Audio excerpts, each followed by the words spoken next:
Bom dia a todos. Bom dia. Bom dia a você de casa que nos assiste pelo YouTube. Sejam bem-vindos à 11ª aula do curso de formação de conselheiros do Instituto New Life.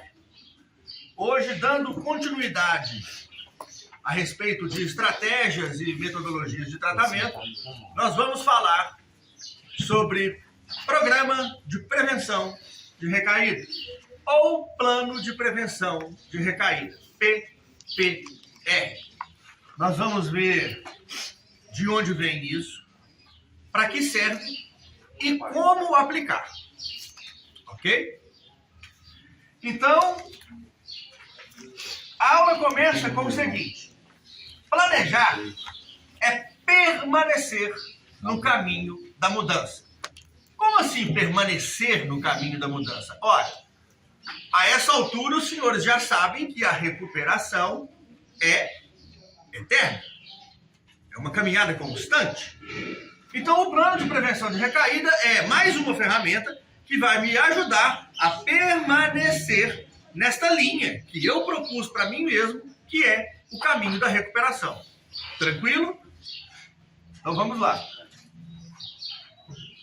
Eu acredito que, apesar de estar meio escura a televisão, os slides principais vai dar para acompanhar dali, ok? De qualquer maneira, os senhores têm a apostila.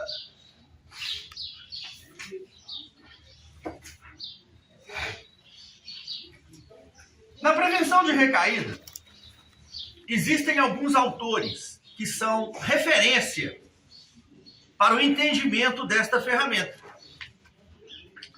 Normalmente, quando nós vamos explicar a origem da ferramenta, quais são os seus princípios fundamentais, nós fazemos referência a esses dois autores que os senhores podem ver na tela ali, Marlatt e Gordon, né? Na verdade, a mulher é a Judith Gordon. E a contribuição principal desses dois autores é mostrar para a gente que a prevenção de recaída, ela é, de certa forma, um ramo da terapia cognitiva comportamental, que tem uma aplicação muito específica. Podemos ver a terapia cognitiva comportamental como algo mais amplo, que vai nos ajudar a melhorar nossa capacidade de pensar, sentir, se comportar, né? De conviver com nossas emoções, conviver com nossos pensamentos de uma maneira geral e abrangente. A prevenção de recaída é tirada daí, entretanto, com o foco muito específico de prevenir a recaída. Então, trata-se de compreender os mecanismos da recaída e fortalecer a recuperação. E os fundamentos da prevenção de recaída, na verdade, são muito simples. A primeira coisa que eu gostaria de chamar a atenção para os senhores: a recaída, ela é um evento? Sim ou não? Sim. Se sim, você está querendo dizer, em outras palavras, que ela não é um processo? Sim, ela é um acontecimento. Então eu vou reformular minha pergunta. A recaída é um evento pontual ou ela é um processo que se desenvolve? Um processo. Ela é um processo que se desenvolve, né? Então, antes da recaída ser concretizada, ela vai dar sinais que os senhores precisam ser capazes de perceber não só em vocês mesmos, mas, como conselheiros em dependência química, perceber estes sinais nos outros. Então, o primeiro ponto, e talvez um dos pontos mais importantes da aula de hoje: recaída não é um evento isolado. Ela é um processo de desvio do programa que culmina na recaída. Ok? Algo que nós precisamos compreender a fundo é o conceito de autoeficácia. Na linguagem dos senhores, o que os senhores acham que é autoeficácia? Você saber o que é certo para você. Autoeficácia seria algum fator suma importância naquele processo. Autoeficácia é você auto vem saber de- o que vai ser auto- bom para você. Auto vem de nós mesmos, né? Eficácia é algo que é eficaz, né? Você saber o que Então- vai dar certo. Muitas vezes você sabe e não faz. Então, autoeficácia é a habilidade, de maneira geral, de se sair bem em uma situação de risco. Isso é autoeficácia. Se você tem autoeficácia, você passa pela situação de risco sem recair. Há uma grande chance disso acontecer. Se o senhor tem baixa autoeficácia, há uma grande chance de, ao passar por aquela situação de risco, os senhores recaírem. Então, a autoeficácia, ela é algo que ela aumenta cada vez que nós conseguimos passar por uma situação de risco com sucesso. Isso nos dá uma sensação de segurança, mas uma segurança real, uma segurança positiva. Diferente daquela, entre aspas, síndrome do super-homem, que eu já falei várias vezes. Você reconhece seus limites, sabe até onde pode ir, mas quando se depara com um risco que você não pode evitar, você consegue utilizar as ferramentas que você dispõe e passar por ele. Toda vez que você vence um risco sem recair, sua autoeficácia aumenta. E a sua chance de permanecer sóbrio no futuro também aumenta. Porém, cada vez que eu me deparo com uma situação de risco e não sei bem o que fazer, não disponho das ferramentas adequadas, e mesmo que eu não recaia, eu chegue perto disso, isso me traz insegurança. Isso diminui a minha autoeficácia. Instiga. Estão entendendo onde eu estou querendo chegar? Sim. Então, a autoeficácia, que é um pilar fundamental da prevenção de recaída, ela é construída à medida que praticamos as ferramentas que nós adquirimos aqui dentro. Tanto neste curso, quanto no nosso tratamento, na nossa recuperação, que é para a vida inteira. A tendência daquele que vive o programa é se tornar cada vez mais autoeficaz. Correto? Tem um mecanismo central também que precisamos compreendê-lo, chamado EVA, efeito de violação da abstinência. O nome é quase autoexplicativo. Alguém poderia me dizer o que é isso? Quando você viola a abstinência, você está ingerindo alguma substância, né? Talvez, por exemplo, colocando-se em risco, talvez. Não é bem por aí. O que significa essa? Efeito de violação da abstinência. Ninguém tem uma ideia do que seja? Não. Os senhores já ouviram falar de permissividade? Permissividade. Se hoje eu me permito fazer algo que eu não deveria em recuperação, pode ser que depois eu me permita fazer algo ainda maior que eu não deveria fazer em recuperação, até o momento em que isso pode me conduzir a uma recaída. Isso é uma maneira de entender o efeito de violação da abstinência. Por quê? Se você está em recuperação e, por uma razão qualquer que seja, por uma falta de manejo momentânea, você ingira uma substância. Vamos trazer de volta o conceito de lapso. Né? Existe uma diferença, embora algumas pessoas não concordem, mas do ponto de vista da psicologia, existe uma distinção clara entre lapso e uma recaída completa. E eu já falei para os senhores sobre isso. Lapso é quando eu me desvio do programa, mas rapidamente retorno a ele.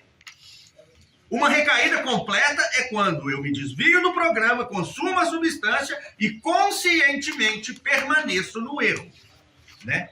Então, o lapso, aquele deslize, ele pode trazer sentimentos de culpa, de remorso. E esses sentimentos são muito ruins para um adicto em recuperação. Então, esse efeito de violação da abstinência também pode ser considerado sob essa ótica. Ou seja, eu consumi a substância, eu violei o meu programa de recuperação, certo? Mas se eu permitir que isso me traga uma gama de sentimentos negativos, a tendência é que isso vai me levar a uma recaída completa. É aí que nós temos que tomar cuidado com o efeito de violação da abstinência. Nós temos que ter ferramentas para resgatar, né, um estado emocional positivo que me permita continuar no caminho da recuperação. Um lapso não é o fim do mundo. Mas cuidado, uma recaída completa pode ser o fim de uma vida. É igual aquele outro exemplo também, né? Você vai uma vez naquela área de risco, você fala assim, eu vou lá uma vez, foi lá, não aconteceu nada. Permissividade. Volto lá de novo, não aconteceu nada. Volta a terceira vez, você já chegou perto. Na quarta vez, você já está ali. Na quinta, você já está se permitindo. Então nós podemos olhar essa questão da violação sob dois prismas diferentes. O prisma da permissividade. Não, hoje eu tomei um choppzinho e não usei outra droga ilícita. Você se permitiu tomar aquele choppzinho. Pode ser que na semana que vem você se permita tomar 2. Ou seja, é um efeito de violação da abstinência. Só que de uma maneira diferente. Eu tomei um chopinho e não deu nada. Até que pode chegar um momento que aquele chopinho puxa outra coisa, que puxa outra coisa, e aquilo se concretiza numa recaída completa. Né? E você volte a estaca zero. A segunda maneira de interpretar a violação da abstinência é o que eu estava falando antes, é os sentimentos negativos que surgem após você quebrar aquele combinado que você tinha com você mesmo, que é a única coisa que importa. Confiança. Né? Quando você quebra a sua própria confiança, muitos sentimentos negativos brotam, e se você deixar eles tomarem conta, você pode procurar alívio da maneira que a gente estava acostumado a procurar.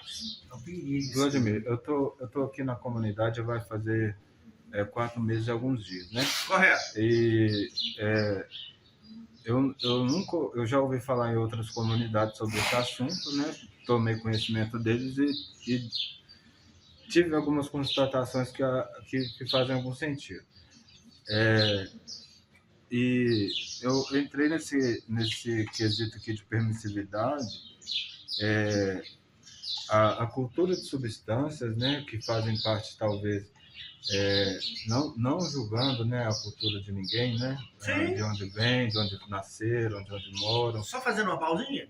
Tanto é que as abordagens mais modernas, mais maduras, né, da dependência química, da adicção de maneira geral, levam em consideração o quê? Os fatores sociais, na hora de avaliar a condição daquele indivíduo. Está falando isso no módulo 3. Está falando isso no módulo 2, quando nós falamos da flexibilidade do CID-11 em relação ao CID-10. Mas está falando mais especificamente no módulo 3. Porque, por exemplo, se eu estou limpo, mas aí eu me permito ouvir determinado som que me traz aquelas vibrações daquela vida antiga, daquela vida de drogadição, de mulherada, tudo mais. É um tipo de permissividade que eu estou deixando de entrar entre dentro. É um tipo de permissividade não associado à substância, mas que você já identificou que te traz sentimentos, né, e que podem fragilizar a sua recuperação. Podem. Então, que bom que você identificou isso, ou seja, já estamos ampliando a visão do que significa permissividade. Né, que é um conceito que anda muito junto ali com o efeito de violação da abstinência. Né? Tranquila essa questão da Eva, né? Seja através da permissividade, ou seja através dos sentimentos negativos de remorso, né, que a utilização de uma substância pode trazer, de qualquer maneira, eu estou colocando em risco a minha recuperação e estou correndo o risco de fazer com que o lapso se transforme numa recaída completa. Sentimento, confiança, atividade, lá, programa, Embora. Ok. Então, olha só. Então, de maneira geral, antes de nos aprofundarmos nisso, nós estamos ainda na fase conceitual. Eu disse, Marlatt e Gordon abordam essa prevenção de recaída de uma maneira mais conceitual, mostrando de onde veio, como foi construída, né? Mais para frente nós vamos entrar numa parte mais prática, mais, entre aspas, traduzida para a nossa realidade cultural, que é a adaptação prática de Knapp e Bertolotti, que são os exercícios que nós fazemos aqui dentro da comunidade, enquanto comunidade, além deste curso, correto? Antecipação de risco. Ora, será que eu vou deixar para enfrentar o risco quando ele surgir? Não. Eu tenho que me preparar, eu tenho que antecipar o risco. Como que eu faço isso? Evitando. Bom, uma primeira maneira muito simples é através de uma lista de evite e procure. Coisas que eu devo evitar e coisas que eu devo procurar. Ao fazer isso, eu já estou minimizando o risco de me deparar com algo que seja perigoso para a minha recuperação. Eu tinha um terapeuta, embora eu não confiava muito nesse método, que ele embora eu falava que era para fazer junto com outros terapeutas e pessoas de confiança, mas era para ensaiar a recaída, né? Fazer de modo como se eu estivesse nesse contexto e avaliar a minha... Uma teatralização? Tipo uma teatralização, mas como se eu estivesse bem diante daquilo. Eu acho válido, desde que seja feito com responsabilidade e acompanhamento. Porque eu sozinho não teria. Porque vamos coragem, supor que você decida ensaiar colocando a substância na sua frente. Não é uma maneira de ensaiar. Seria ridículo, né? Mas eu não recomendaria. Eu também não. Então, assim, a teatralização, ela é válida. É um instrumento extremamente poderoso, certo? Mas de maneira mediada. Né? Mas eu entendi o que você quis dizer e acho válido. Então, antecipação do risco. Estratégias de coping ou estratégias de manejo. Eu evito o risco enquanto eu posso.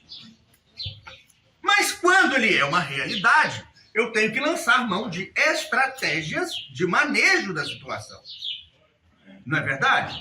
Me dá exemplo de uma coisa simples que pode ser feita num momento de risco, onde uma situação te despertou vontade de usar uma substância. Evitar lugares que você... Mas você já está com vontade. Ligar para alguém e pedir um socorro. É aqui um exemplo ótimo e simples. Fazer uma ligação para alguém de confiança e pedir ajuda. O simples ato de se engajar numa conversa com alguém que vai te guiar num assunto ali de recuperação pode diminuir o seu desejo de usar. Pode te tirar daquele lugar, daquela situação e talvez até salvar a sua vida. E é algo tão simples. Hoje em dia todo mundo tem um telefone. Todo mundo, pelo menos nós que estamos aqui, temos números de pessoas que estão em recuperação. Por que não usar? O que copy significa, Vânia? Podemos traduzir de uma maneira simplificada para a nossa realidade, coping como manejo da situação. Né? Redução da culpa pós-lapso. Cara, gente, não tem nada tão ruim que não possa piorar. Aquele pensamento de, agora a vaca foi pro brejo, eu já tomei um golinho, eu já dei uma bolinha num beck, eu dei um raiozinho, agora, com o perdão da palavra, apertei o botão do foda-se, agora eu vou arrebentar tudo. Não, mano, você vai arrebentar você. Você vai arrebentar sua família, as pessoas que te amam, né? É lógico que o objetivo é a sobriedade plena e absoluta. Mas se houver um vacilo, cara, sai dessa. Agora eu já fui, agora eu arrebento a boca do balão. Não! Nada é tão ruim que não possa piorar. Então, gente, redução da culpa pós-lapso, ou seja, trabalhar os efeitos adversos, os efeitos emocionais da EVA, do efeito de violação da abstinência.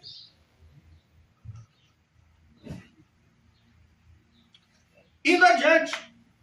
Exemplos de aplicação. Por exemplo, se eu quero me antecipar ao risco, eu preciso fazer um mapa de riscos. Ô, Vladimir, como é que é o negócio de estratégia de coping mesmo? Estratégias de manejo da situação. Né? Você vai evitar a situação até quando você pode, mas e quando ela se apresentar alheia à sua vontade? Né? Aí você tem que ter estratégias para manejar essa situação. Né? Então, se eu preciso me antecipar ao risco, é natural que eu faça um mapa de riscos. Talvez até um mapa geográfico. E esse mapa de risco tipo, seria... Você vai incluir lá tudo aquilo que você acredita que é prejudicial à sua recuperação e que te aproxima de uma recaída. Esse mapa de risco ele pode conter lugares físicos, pessoas, situações. Eventualmente, como o Mauro colocou, músicas, filmes, etc. É você que vai criar o seu mapa de risco. Ele pode ser um mapa mental? Pode, mas eu sugiro que seja escrito. E se você quiser fazer um mapinha geográfico, desenhar as ruazinhas em volta da sua casa, onde você deve ou não passar, por que não fazer? Eu já falei para os senhores em outras ocasiões. Tem lugares em Belo Horizonte que me dá ojeriza só de passar.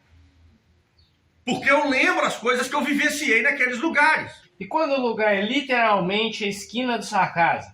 Muda de Aí, cara. meu querido, eu vou te dar uma sugestão muito simples. Se você entender que não consegue gerenciar essa proximidade, esse risco, saia de casa. Vá, mude para outro lugar. No seu caso, vou falar abertamente. Saia debaixo das asas dos seus pais. Boa. Crie o seu próprio caminho. A mudança geográfica sozinha, ela não funciona. Mas quando ela é acompanhada de outras estratégias de recuperação, ela é extremamente válida. Eu já falei para os senhores, eu sou vizinho da favela do Sumaré, moro perto do Shopping Del Rey. Eu posso atravessar a avenida e ir até o açougue e o sacolão. Eu não posso ir além disso. Quem faz isso é só você. Eu não posso ir além disso. Porque senão eu vou parar lá na mercearia do cara, que eu não vou falar o nome por questões éticas, que é um boteco mercearia, onde eu tinha até conta, onde eu chegava lá às 6 horas da manhã, começava a beber cachaça, esperava a boca abrir, ficava usando droga o dia inteiro e antes de ir embora ainda tomava mais uma antes de ir embora para casa. Atrás do sangue. Era o dia inteiro naquele quarteirãozinho ali, entendeu? Boteco, boca quebrada, boteco, boca quebrada, fazia um corre ali, dali, capeava uns boias, etc e tal. Era isso o dia inteiro. É só subir a rua e voltar. E aí, mano, é só eu adentrar do açougue, eu ando mais 2 quarteirões, pronto. Eu tô no núcleo da doença, no meu núcleo da doença. E eu vou dizer pra vocês, por mais coisas terríveis que eu tenha passado naquele lugar, existe uma coisa mórbida dentro de mim que gosta de estar aqui. Eu gosto daquele ambiente, é por isso que eu não posso ir lá. Entendeu? Gosto. O ambiente da quebrada, entendeu? De ver a venda acontecendo ali, o boteco do lado. Eu gosto. Até da padaria, né? Que é a padaria que fica... Tem a padaria na esquina também. Isso. Mas deixa pra lá. Que me rola. Enfim, né? Cada um tem que saber de si, cada um tem que saber os seus limites, cada um tem que criar suas estratégias, né? Então falamos de mapa de riscos. Plano de emergência. O mapa de risco é para evitar o risco. Mas e se mesmo com ele eu... Pronto. Tô cara a cara com o risco. Bom, aí é plano de emergência. Foi dada uma ideia boa aqui, ó. Ligar pro padrinho, entendeu? Sair do lugar, se alimentar bastante, encher a barriga d'água, de refrigerante, fazer o que você quiser. Acredita que essas coisas simples funcionam? Existe um livro de Alcoólicos Anônimos chamado Viver Sóbrio. Este livro é uma coletânea de estratégias de membros de Alcoólicos Anônimos que eles fazem para evitar beber quando dá vontade. Lá tem coisas tão simples quanto beba 5 copos d'água, almoce antes da hora e enche a barriga. Um monte de coisa simples que dá para fazer a qualquer momento. E o pior de tudo, dá certo. A gente só não faz se não quiser. Né? Plano de emergência. Né? Então, reestruturação ou ressignificação do EVA, do efeito de violação da abstinência. Ou seja, eu não preciso me permitir entrar naquele estado negativo. Eu posso interceptar isso dali e transformar aquilo em algo que seja uma mola propulsora para que aquilo não aconteça mais. Eu tenho que ressignificar a falha. Porque se eu ficar olhando para a falha, né, como um erro irreparável, eu vou ficar mal. Mas se eu olhar para a falha, entender o que me levou a ela e a partir dali melhorar as minhas estratégias, eu vou fazer de algo negativo algo positivo. Não que o uso em si tenha sido positivo, mas pelo menos algo positivo há de surgir dali.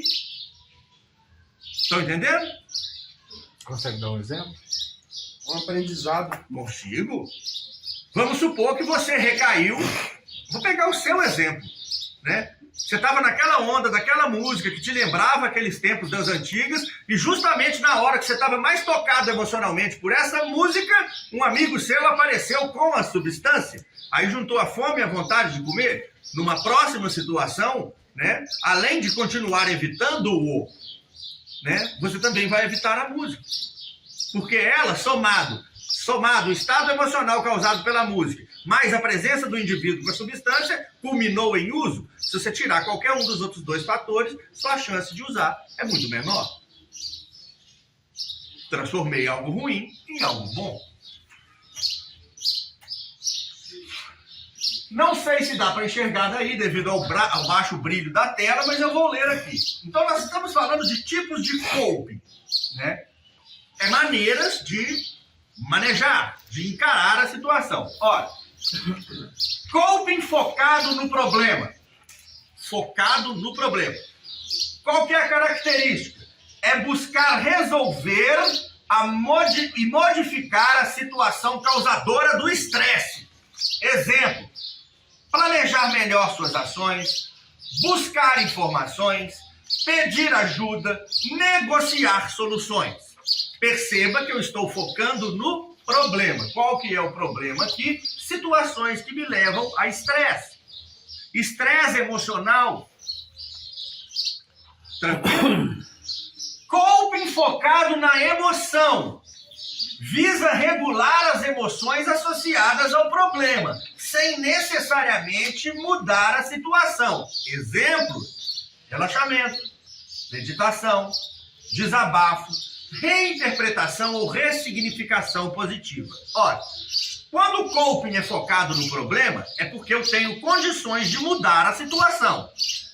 Eu consigo mudar todas as situações? Não. Então tem horas que eu tenho que focar na minha emoção. Se eu não posso mudar a situação que me rodeia, eu vou mudar então a minha emoção, a minha resposta emocional àquela situação cuja mudança está além do meu poder. Exemplo, eu já dei aqui: relaxamento, meditação, desabafo, reinterpretação positiva. Estão captando? São maneiras diferentes, né, de manejar a situação. Uma eu ataco o problema, a outra eu ataco o meu estado emocional. Ataco no sentido positivo, né, de transformá-lo. Podemos. Coping evitativo. Veja bem, ó. Nem toda estratégia para manejar uma situação é boa. Serve para tudo. Mais que isso. Tem coisas que eu faço no sentido de manejar uma situação que podem ser ruins. O coping evitativo é uma delas. Evitar um problema é a solução para o problema? Não. Nunca foi. Né? Tentar evitar ou negar o problema temporariamente. Pode aliviar no curto prazo, mas prejudicar no longo. Exemplo: distração excessiva, negação, uso de substâncias. Até mesmo substâncias não ilícitas. Vou dar um exemplo claro. Estou tendo fissura, muita vontade de usar. Olha, num momento emergencial, eu acho que tomar uma medicação prescrita por um médico é uma saída válida. Agora, se eu perceber que eu estou tendo isso todo dia, eu vou ficar enchendo a cara de remédio todo dia? Não.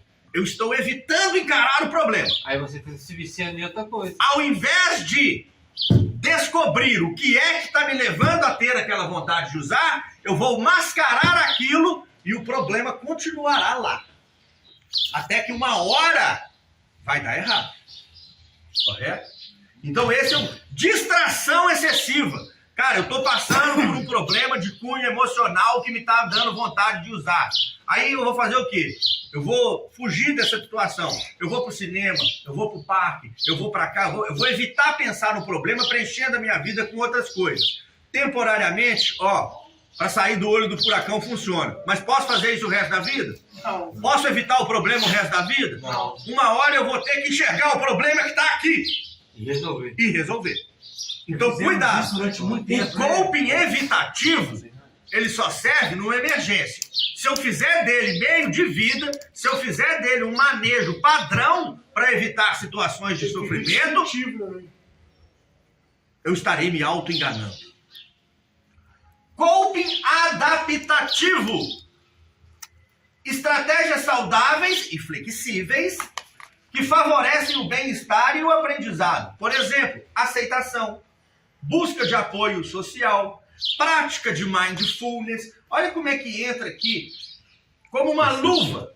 Nós estamos falando de adaptação, estratégias flexíveis que favorecem o bem-estar e o aprendizado. O mindfulness não é aprender a conviver com seus pensamentos e emoções sem ser dominado por eles? Sim. Assisti-los à distância sem permitir que eles governem as suas decisões? Sim. Adaptativo.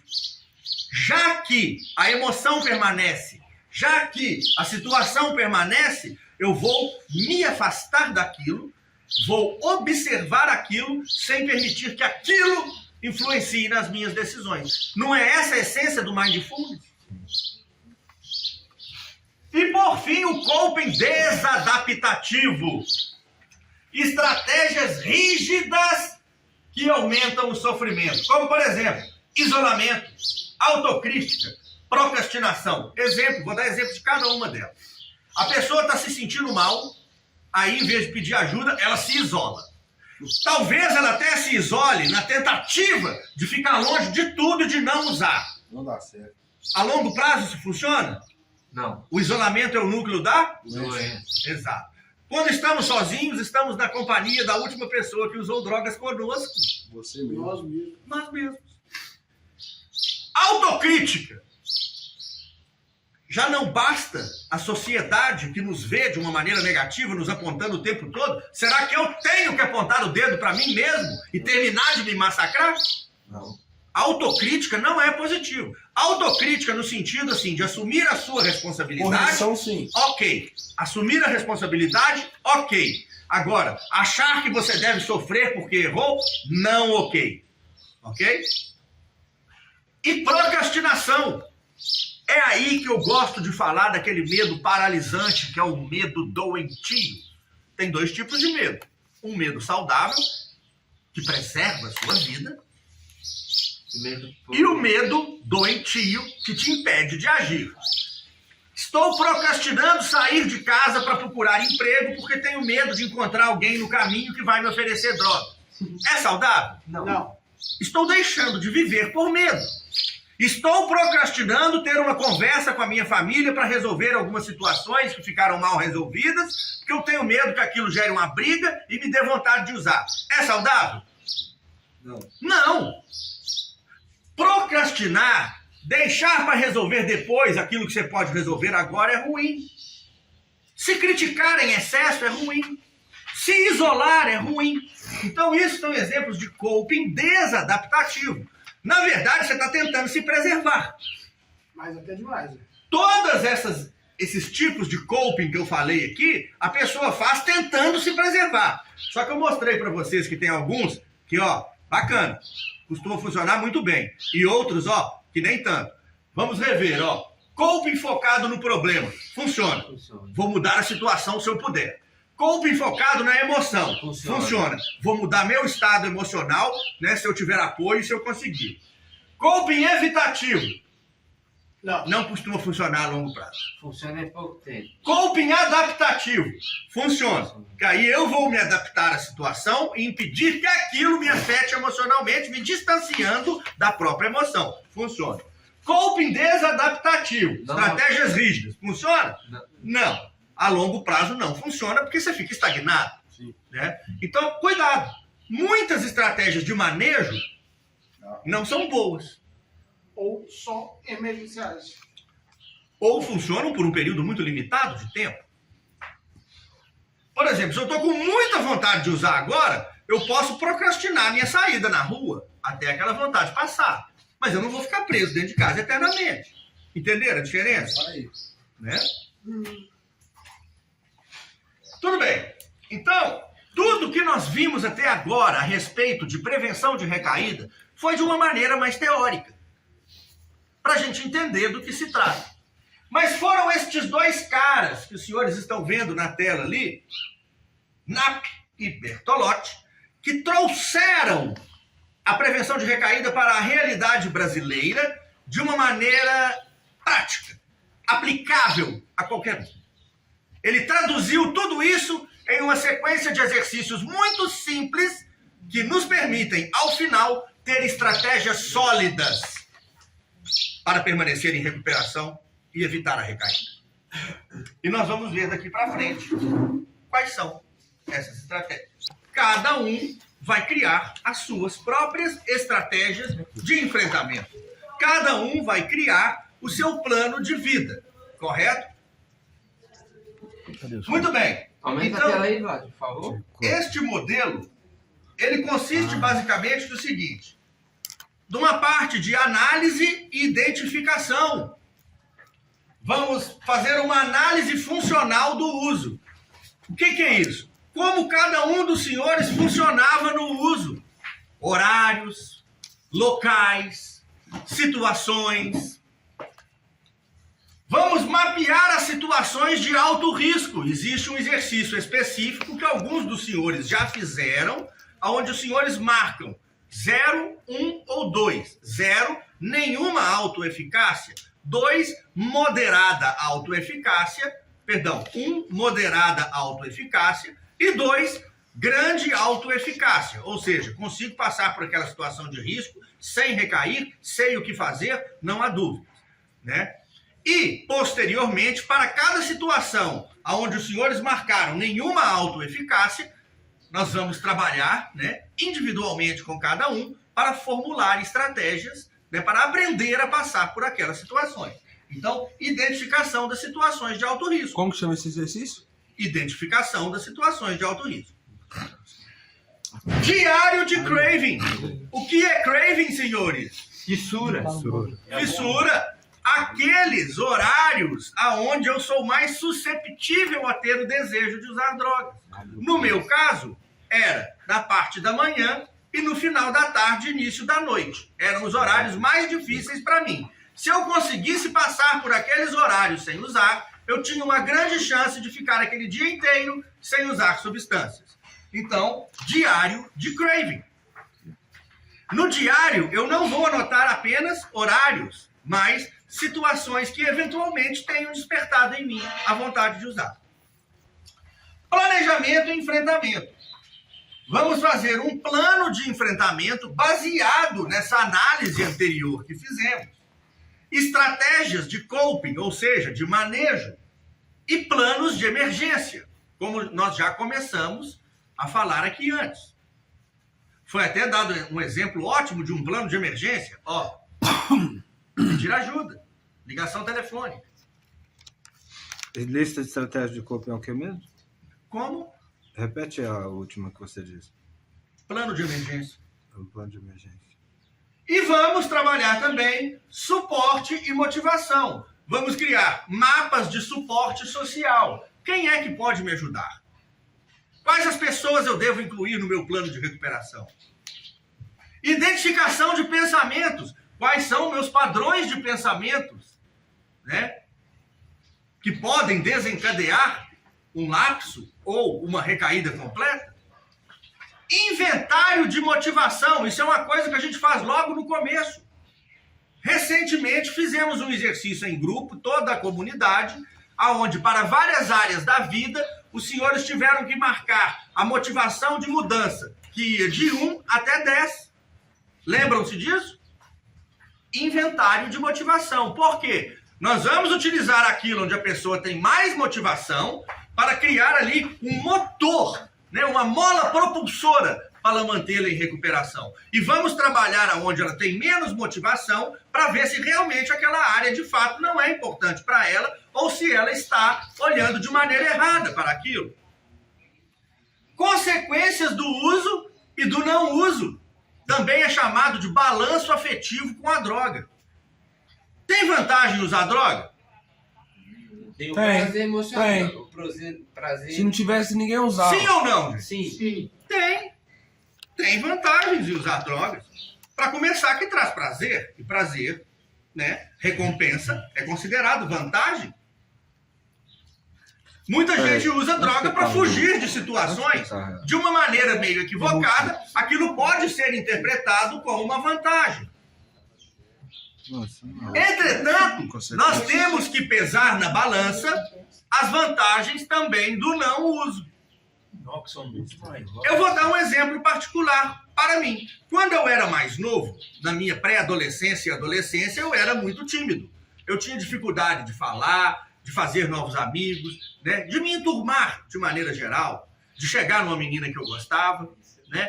Então eu descobri com o tempo que se eu bebesse e fumasse maconha, eu ficava soltinho, eu virava o centro das atenções. Aí eu conseguia fazer amigos, eu conseguia ficar com as meninas, então eu transformei a droga numa muleta social. Naquela época, eu via aquilo como vantagem. E não vou negar, era vantagem naquela época. Né? Naquela época, com a mente que eu tinha, se eu pudesse escolher entre não usar e usar para atingir meus objetivos, eu ia escolher usar. Mas só que eu não fazia nem ideia das consequências adversas que viriam no futuro. Então, usar drogas tem pontos positivos, sim. O importante é nós considerarmos que o uso e o não uso, eles têm pontos positivos e negativos. Quando eu sou honesto e coloco isso na balança, eu vejo para que lado ela está pendendo. Se ela está pendendo para o lado da recuperação ou da manutenção do uso. Esse é o objetivo desse exercício. Chama-se balanço afetivo com a droga. E, por fim, treino de habilidades sociais. Bom, se eu percebo que eu tenho inabilidades sociais e que eu me utilizava da substância para vencê-las, eu tenho que aprender novas formas de enfrentar esses desafios sociais. Deram para poder ter uma visão geral do que são esses exercícios, de para que eles servem? Bacana. Autoeficácia. Como que eu construo autoeficácia? Reconhecendo minhas vitórias. Lembra que eu falei? Toda vez que eu passo por uma situação de risco e saio dela sem usar, eu aumento a minha autoconfiança. Gente, cuidado. Autoconfiança não é síndrome de super-homem. É simplesmente saber que você consegue. Isso te ajuda a não ceder da próxima vez, porque você já passou pela situação com sucesso antes. Então, reconhecer as pequenas vitórias. Comemorar as pequenas vitórias, né, Vlad? Mas cuidado com o grau da comemoração. Euforia. Cara, consegui não usar, vou tomar o chopp. Aí não. É mais ou menos isso aí. Observar exemplos positivos. Gente, se eu vejo o outro dando conta, fazendo uma determinada coisa, por que não tentar aquilo? Aceitar apoio. Eis aí algo em que aqueles que têm a síndrome do super-homem têm dificuldade. Aceitar apoio, aceitar ajuda, achar que dá conta sozinho. Cuidado. Monitorar emoções. Gente, nós não podemos nos dar ao luxo, nós enquanto adictos, de sermos reféns das nossas emoções. Monitorar. Emoções. Né? Eu já expliquei para os senhores que nós não temos como monitorar nossos pensamentos. Na última aula do curso, eu perguntei se os senhores tinham ideia de quantos pensamentos aleatórios um ser humano começa a produzir por dia. 600 mil. Entre 600 mil e 1 milhão. Então eu não tenho como monitorar algo desta magnitude. Só que todo pensamento produz uma emoção. As emoções eu sou capaz de detectar. Quem é que sabe quando está triste? Quem é que sabe quando está eufórico? Quem é que sabe quando está com raiva? Então as emoções são detectáveis.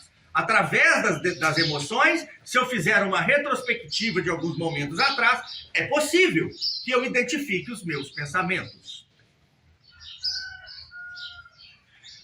Importância de tudo isso. Fortalece a confiança na própria recuperação. O que faz parte fundamental também de um plano de prevenção de recaída? Metas de curto, médio e longo prazo. Isso é planejamento de vida.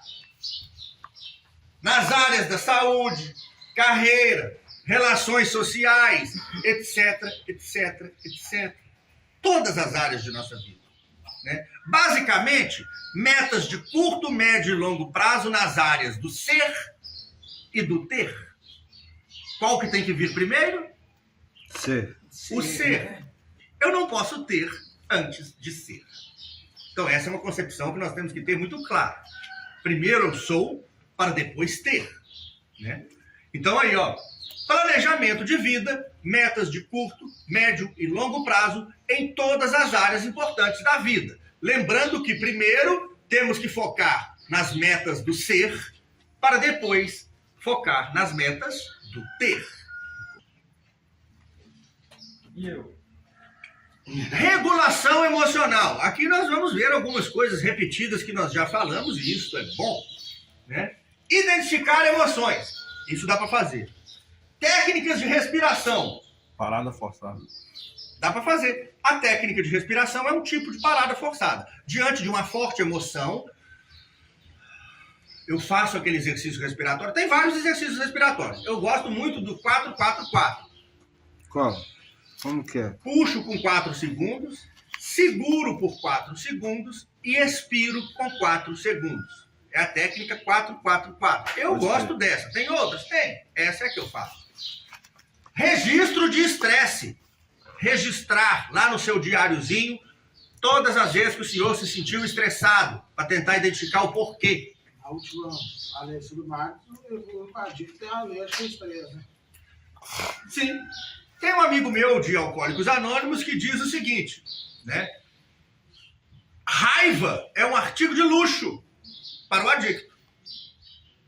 Todas as vezes que nós agimos em cima da raiva, há uma tendência de cometermos, com o perdão da palavra, cagadas brutais.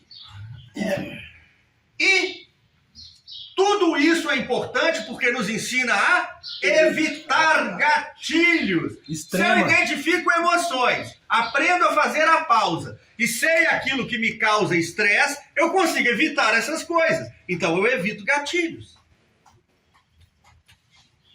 Rotina estruturada. Eis aqui um ponto em que muitos falham. Gente, rotina é necessária. Lá fora, aqui dentro nós temos uma rotina, é fácil seguir, temos o luxo de ter um sino que nos avisa dos horários, temos o luxo de termos profissionais que nos avisam antes que cheguemos atrasados numa atividade, né? Temos também, entre aspas, correções saudáveis, como quando cometemos um erro. Lá fora nós não teremos isso, senhores. Lá fora teremos que ter uma rotina estruturada. Rotina estruturada não quer dizer uma vida monótona, e nós vamos entender por quê. Primeiro, hábitos saudáveis. Vou começar falando do sono. Identifico. Sono é importante. Não importa o que os senhores têm para fazer. Chegou a hora de dormir? Durmam. Deixem para o outro dia, que vocês vão acordar renovados e serão capazes de executar aquela tarefa com maestria, né? Antigamente muita gente falava, o que você faz de meia-noite às 6 da manhã? Hoje eu respondo assim, eu durmo como um bebê. Não me importa o que eu tenha para fazer, né? O meu sono é mais importante do que qualquer tarefa que esteja atrasada, a menos que seja uma situação de vida ou morte, né? Planejamento diário. Gente, ao levantar, nem que seja através de uma breve mentalização, repasse as atividades daquele dia. Para vocês não saírem soltos no mundo, perdidos, sem saberem o que fazer. E incluam na sua rotina lazer e descanso. É fundamental. É fundamental. Para os senhores conselheiros em dependência química, que vão ter rotinas cheias, estou falando em termos de trabalho, aprendam a separar um tempo para descanso e lazer. Senão, os primeiros a explodir serão os senhores. E se os senhores explodirem, aqueles que estão sob sua supervisão, sob seu aconselhamento, também vão para o beleléu. Responsabilidade dupla. Primeiro com vocês mesmos, depois com os outros que dependem de vocês. Propósito de vida. Propósito de vida vai além de planejamento. Gente, qual a nossa visão de futuro? Onde eu quero chegar? O que eu quero ser? Como eu quero ser reconhecido? Os senhores têm parado para pensar nisso? Ou estão pensando só no futuro imediato? Objetivos maiores. Quer um exemplo de um objetivo maior? Uma coisa é você planejar se formar academicamente e assumir uma profissão. Outra, que é um objetivo maior, é, por exemplo, ser reconhecido como um dos melhores profissionais em tal área no âmbito nacional e internacional. Isso é um objetivo maior. Quer um objetivo maior dentro da família? Ser reconhecido como um pilar dentro da minha família. Alguém de respeito, alguém com que os outros possam contar. Antes eu era alguém com quem os outros tinham que se preocupar. Olha que nobre objetivo, olha que grande mudança de paradigma. Objetivo maior. Projeto de vida. A importância gera motivação intrínseca, interior. Porque um planejamento de curto e médio prazo, ele pode até te trazer benefícios, mas uma vez que você os conquistou, e aí? O que mais continua me motivando? Eu tenho que ter essa motivação constante, certo? Mirada nada mais, nada menos do que no infinito. Já que a caminhada é eterna, o meu objetivo tem que estar lá na frente. Essa motivação maior, este propósito de vida. Por exemplo, vamos trazer um pouco aqui uma fala espiritual, e por que não até mesmo religiosa. Temos pessoas de diversas crenças aqui nessa mesa. Mas vamos tomar Jesus como exemplo. Quando na Bíblia fala, sejam imitadores de Cristo, alguém vai conseguir imitar Cristo na sua plenitude? Nunca. Mas isso não deixa de ser um objetivo ad infinitum, ou seja, que está lá no infinito, que eu posso continuar perseguindo. Porque isso me garante motivação constante e melhora constante. Entenderam o que é o propósito maior? Em resumo, a recaída é multifatorial. E ela é um processo, não um evento isolado. Ela integra emoção, comportamento e contexto social. É por isso que emoção, comportamento e contexto social são abordados de maneira muito próxima, muito de perto, na prevenção de recaída. E esses exercícios fortalecem a sobriedade, porque trazem autoconhecimento. Então, senhores, vamos dar uma revisada geral. Esses slides não haviam aparecido porque eu tinha aberto a apresentação anterior. Depois eu fiz algumas adições nela e acabei abrindo o arquivo errado. Então, bora lá. Voltando a falar da parte teórica lá, né, que é do Marlatt e da Gordon, da Judith Gordon, é uma visão teórica, estrutural e geral. Esses autores costumam discutir os fundamentos conceituais da PPR, propor modelos amplos de compreensão na prática, analisar a PPR como categoria teórica e não apenas técnica, e enfatizar as dimensões epistemológicas. O que é epistemológico? É que estuda de onde vem, como foi formado. Éticas e políticas da intervenção.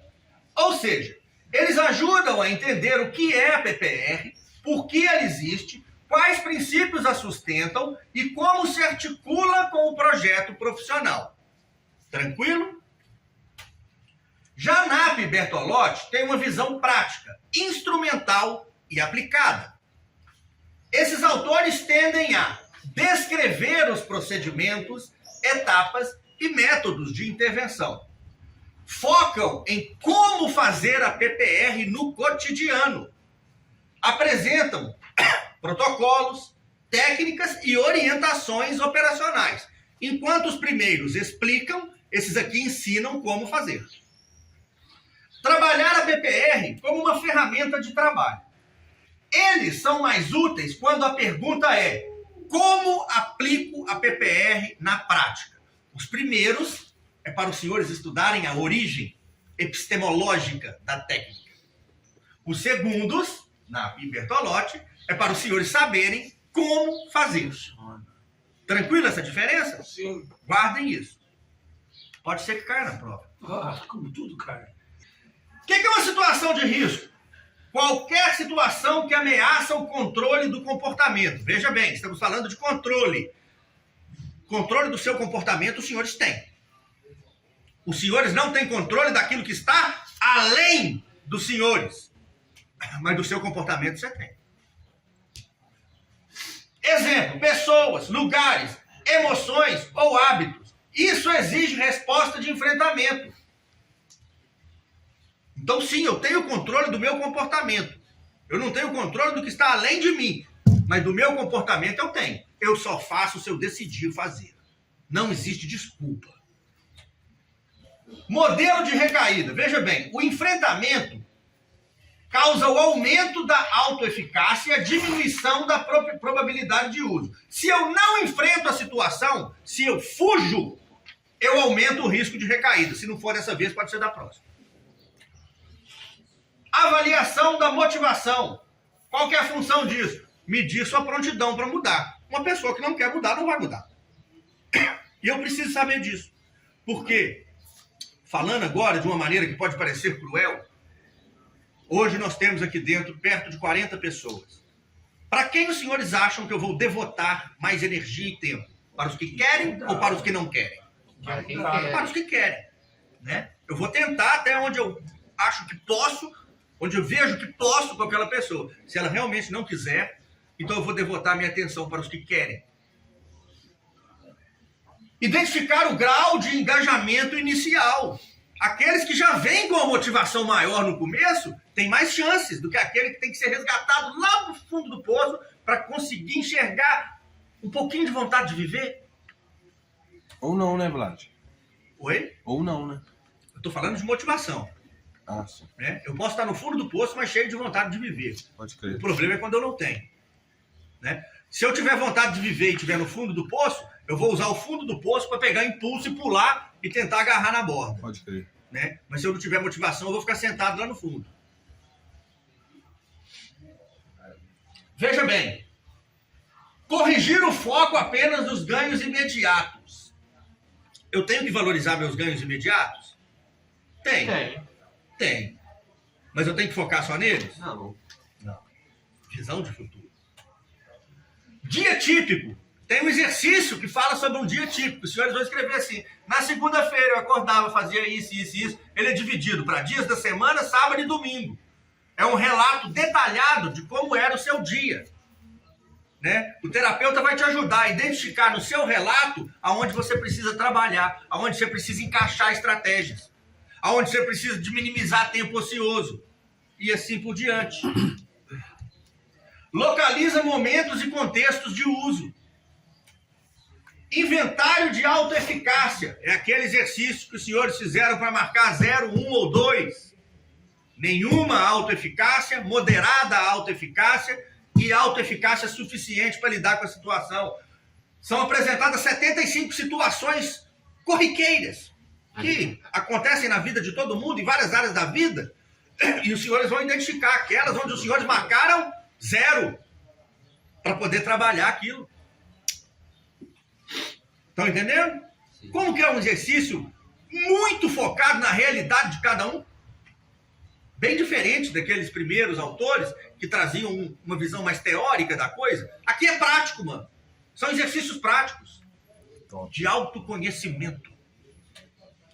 Estratégias de enfrentamento. Se eu marquei um monte de 0 em algumas situações, obviamente eu tenho que começar com essas situações onde eu marquei 0 de autoeficácia para começar a planejar estratégias. Eu tenho que começar de onde eu tenho mais dificuldade, né? Tentar cercar de todos os lados aquilo ali, para que aquilo ali não mais represente um ponto de recaída na minha vida. Mas eu tenho que identificar isso primeiro. E por incrível que pareça, é no papel que se identifica. Parar, meditar, refletir sobre a sua situação, dificilmente dá uma clareza que o exercício feito no papel dá. Balanço afetivo, já falamos extensivamente, né? Uma coisa importante aqui, ó. Reforço positivo e consequências negativas. Reforço positivo e reforço negativo. O que é reforço positivo? Né? É validar aquelas pequenas vitórias. O que é reforço negativo? É entender as consequências ruins de cada erro. Isso pode ser feito por você mesmo ou apontado por alguém. Com uma criança, normalmente nós temos que apontar para ela. Reforço positivo. Ela recebeu um exercício. conseguiu resolvê-lo parcialmente. Olha o reforço positivo. Olha, você não terminou, mas você fez metade. Que bom, você está evoluindo. Reforço positivo. Quer ver um reforço negativo? Fez uma coisa errada. Vai ficar sem recreio hoje. Reforço negativo. Aqui não acontece algumas coisinhas assim? Sim. Hoje é dia de entregar guloseima. Fulano fez uma bobagem. Bom, reforço negativo nele. Vai ficar sem a guloseima. Guloseima é benefício, não é obrigação. A comunidade já te dá 4 refeições por dia. O que passar disso é benefício. Então o corte do benefício chama-se reforço negativo. Situações protetoras e provocadoras. Mapear fatores que ajudam ou atrapalham. Essa é a base de mudança baseada em contexto. Horários de risco. Já falamos sobre isso. Aqui nós estamos destrinchando os exercícios que nós falamos anteriormente. Sinalizadores. Como reconhecer os gatilhos de fissura. Gatilhos podem ser pessoas, objetos, ambientes. E vou além, como o Mauro colocou ali. Uma música pode ser um gatilho. Eu, por exemplo, não gosto de ouvir The Doors. Porque eu adorava fumar maconha e ficar viajando no Jim Morrison cantando. Então, ouvir The Doors me dá vontade de fumar maconha. Eu evito, embora eu adore a banda. Levantamento semanal. É o diário. Monitorar pensamentos, emoções e comportamentos. Aprimora a sua autoconsciência. Qual passo é esse aqui, gente? 10º. Parabéns para quem falou 10º passo. O 10º passo é aquele onde eu continuo fazendo um inventário pessoal e quando estava errado ou admitia prontamente. Exatamente. Levantamento semanal. Posso fazer isso de maneira diária, semanal, mas, né? Pelo menos semanal, não deixa passar muito tempo não, senão você esquece. Saídas de emergência. Cara, até aqui na comunidade tem umas plaquinhas de saída de emergência, não tem? Sim. Nós temos que ter essas plaquinhas dentro de nós também, cara. Nós precisamos. Não evita o máximo que der. Não deu para evitar saída de emergência. Saída de emergência. Qual que era? Era o Leão da Montanha que falava assim. Pensei nele. Primeira saída da direita, era esse do desenho? Era um cor de rosa. É. E ele... Saída pelo tangente. É. O trem fedia pro lado dele, ele ó, saía quebrando. Saída de emergência. Modificação do estilo de vida. Mudar padrões associados ao uso. Se eu ia naquele barzinho de música ao vivo todo sábado à tarde, acabava usando droga com a galera que eu encontrava, eu passo aí em outro lugar. Eu vou na churrascaria com a família, eu vou no parque de diversão, eu vou no cinema. Mudança de estilo de vida. Atividades e agenda. Rotina, senhores. Rotina. Tenham rotinas. Tenham agendas. Planejem, inclusive, o seu tempo livre. Um tempo livre, muito livre, é perigoso. O tempo livre tem que ser preenchido com atividades saudáveis. O meu tempo livre dessa semana eu vou fazer um churrasco com a família, vou passear no parque, vou fazer um acampamento, enfim, planeje, tá? Porque se você ficar assim, ó, tô com tempo livre, tô com tempo livre. O que eu vou fazer? Tô com tempo livre. Tá muito livre esse tempo. Cuidado, senhores. Plano de recuperação, nós já falamos, objetivos de curto, médio e longo prazo, é uma orientação a longo prazo.